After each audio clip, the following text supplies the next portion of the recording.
E se a força mais poderosa para mudar a nossa realidade já estivesse, na verdade, dentro de nós? E se fosse uma energia que pudesse de facto transformar sonhos em conquistas bem reais? Bem, é exatamente essa a grande questão que vamos explorar. Este versículo, com milhares de anos, é o nosso ponto de partida. E o mais curioso é que o investigador Napoleon Hill, depois de passar uma vida a estudar as mentes mais bem-sucedidas da história, chegou a uma conclusão muito parecida. A fé não é uma esperança passiva, não é ficar à espera. É, isso sim, uma energia ativa, uma força que cria e que molda o mundo à nossa volta. É precisamente aqui que vamos mergulhar. Esta nossa análise é, no fundo, uma jornada para percebermos o que é esta força e, mais importante ainda, como podemos aprender a canalizar o poder desta fé criadora no nosso dia-a-dia. Então, o nosso percurso vai ser este. Primeiro, vamos perceber o que é, afinal, o poder da fé. Depois, como equilibrar a cabeça e o coração. A seguir, vamos identificar aqueles sabotadores internos que todos temos. E, claro, vamos abrir uma caixa de ferramentas espiritual com dicas práticas. E, para terminar, vamos buscar inspiração a grandes lições de perseverança. Muito bem, vamos diretos ao assunto. A ideia central é esta. A fé genuína não fica à espera que as coisas aconteçam. Pelo contrário, ela é uma força que faz acontecer. Ela é proativa. E esta fé criadora o que é? É aquela convicção mas tão forte, que simplesmente molda os nossos pensamentos, as nossas emoções e, claro, as nossas ações. É o processo de transformar o que está cá dentro, na nossa mente, em algo real cá fora. Não é apenas desejar, é saber, lá no fundo, que a vitória já está garantida. E isto leva-nos a uma conclusão muito poderosa de Napoleon Hill. O nosso mundo exterior é nem mais nem menos um espelho do nosso mundo interior. Se a fé de uma pessoa estiver cheia de dúvidas e de medos, a vida vai refletir isso mesmo. Agora, se essa fé estiver bem firme na certeza e na capacidade, os resultados vão ser completamente diferentes. Certo, mas como é que se constrói esta base sólida? É aqui que entra o grande desafio: conseguir integrar a razão e a emoção. Como é que se encontra este equilíbrio perfeito entre a cabeça e o coração? Eu gosto muito desta analogia do comboio.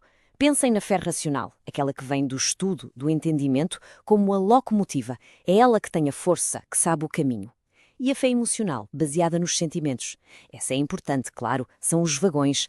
Mas os vagões não podem ir à frente, eles seguem a locomotiva, porque os sentimentos, como sabemos, às vezes são enganadores. Então, a pergunta de 1 milhão de euros é esta: como é que fazemos para que a locomotiva da razão puxe os vagões da emoção de forma alinhada, com força e na mesma direção? A história dá-nos uma pista, uma ferramenta, a chamada meditação puritana. E atenção, isto não é sobre esvaziar a mente, é precisamente o oposto. É sobre encher a mente com uma verdade sagrada, focar-se nela, ruminá-la, até que essa verdade desça da cabeça e aqueça o coração. E, com o coração aquecido, a vontade de agir torna-se muito mais forte. Mas claro, mesmo com a mente e o coração alinhados, o caminho não fica mais fácil. E porquê? Porque os maiores inimigos da fé não estão lá fora, no mundo. Estão cá dentro, na nossa cabeça. O inimigo número 1, sem sombra de dúvida, é o medo.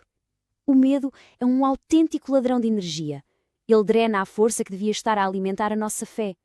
Pensem bem, quantas oportunidades já se perderam, não por falta de capacidade, mas porque o medo simplesmente nos paralisou. A par do medo, temos a dúvida.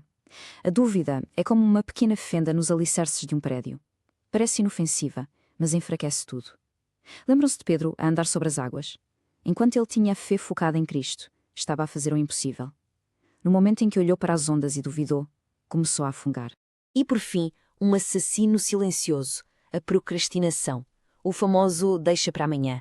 A fé genuína exige ação hoje. Ficar à espera do momento perfeito é uma ilusão que vai matando os sonhos, um dia de cada vez. A fé verdadeira age agora, mesmo no meio da incerteza. Ok, já identificámos os inimigos. Agora, como é que os combatemos? Vamos à parte prática. Vamos abrir a nossa caixa de ferramentas espiritual e ver as disciplinas que podemos usar para construir uma fé à prova de bala. E a mentalidade tem de ser esta: a fé é um músculo. Ponto. Se não for exercitada, atrofia. Quanto mais usamos, mais a treinamos, mais forte e resiliente ela se torna. É tão simples quanto isso. E que exercícios são estes? Basicamente, 4 disciplinas fundamentais. Primeiro, orar com fé, cultivar essa conversa diária. Segundo, viver na palavra, ou seja, estudar para construir a tal locomotiva de fé racional. Terceiro, e crucial, agir com fé, porque fé sem ação não vale nada. E quarto, comungar e louvar, isto é, rodearmos de pessoas que nos elevam e trocar a queixa pela gratidão. E para o dia a dia, umas dicas bem concretas. Praticar a gratidão. Começar o dia a agradecer por 5 coisas pode mudar a nossa perspectiva.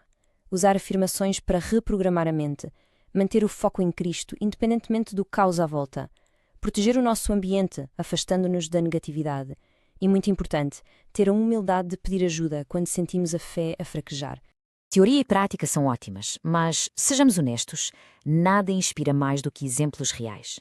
Vamos então olhar para algumas figuras que nos mostraram o que é ter uma fé resiliente no meio de provações extremas. Reparem nestas histórias. Jó perdeu absolutamente tudo e, mesmo assim, confiou no carácter de Deus. Paulo passou por coisas que nem imaginamos, mas encontrou propósito no meio do sofrimento. E Ruth, viúva numa terra estranha, deu um passo de fé e lealdade em direção ao desconhecido. A grande lição aqui é esta: a fé não é a ausência de problemas. A fé verdadeira mostra a sua força no meio deles. E com isto voltamos ao ponto de partida. A vida que desejamos começa invariavelmente naquilo em que acreditamos com cada fibra do nosso ser. É a qualidade e a intensidade da nossa fé que, no fim do dia, determinam a qualidade da nossa vida. E assim, a reflexão final que fica no ar é esta. A fé que se tem é uma fé passiva, que fica à espera que as coisas aconteçam, ou é uma fé ativa, uma fé criadora, que participa conscientemente na construção do futuro que se deseja? A resposta a esta pergunta pode verdadeiramente mudar tudo.